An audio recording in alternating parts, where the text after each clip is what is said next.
before the change happened, when all the properties were making money, then I could borrow money, and even if I had a negative, I knew that they were going up in value, so that was great. I had a really good credit score. My wife had a really good credit score. We'd never missed a payment or anything. And the guy calls me from Countrywide and says, John, your credit score is great, your wife's credit score is great, you have plenty of equity in the property, but you have 6 properties out there with Fannie Mae loans, and you can only have 4. Fannie Mae lowered the limit from 6 to 4, so we can't give you the loan. So even though we were qualified, we couldn't get the loan because of Fannie Mae's changing their rules. So we went to the First Horizon that had the loan on the LA property and told them what was happening. Said that the price of the property is such that we can pretty well guarantee we're going to get most of the money on the thing.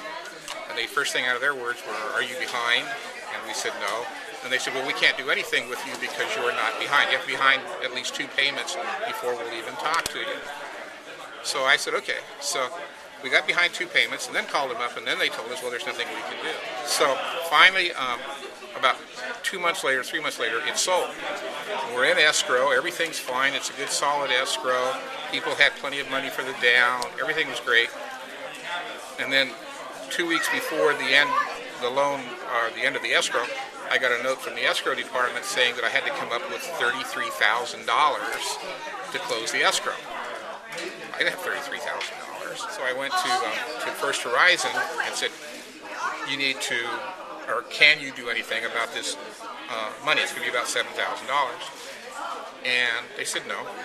And I said, you understand that if this doesn't close, then, and you put the house in and it goes into foreclosure, you're going to lose about $200,000 on the value of the property immediately.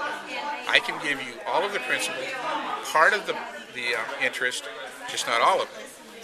No, we don't want anything to do with it. And this was when? A month and a half ago, 1st of March. Actually, March 6th is when it was supposed to close. March 6, 2009. 2009 it was supposed to close. And they totally refused to cooperate. It fell out of escrow because of this. And so the people lost that wanted to buy it. Everybody lost.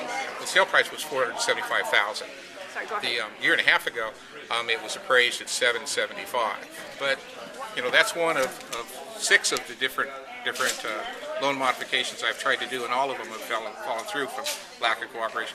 Presented everything that they wanted, all of the proposals, gave them every bit of information, taxes, everything, and every one of them refused. And why do you think that is? Because they don't need to do this, because they know that even if they have to go into foreclosure and they lose money, that they'll get the money from the federal government in the bailout. So they're not concerned about helping citizens at all. So they don't have to. And why spend the extra money and the time and everything to do something that you're going to get paid anyway for if you don't do it.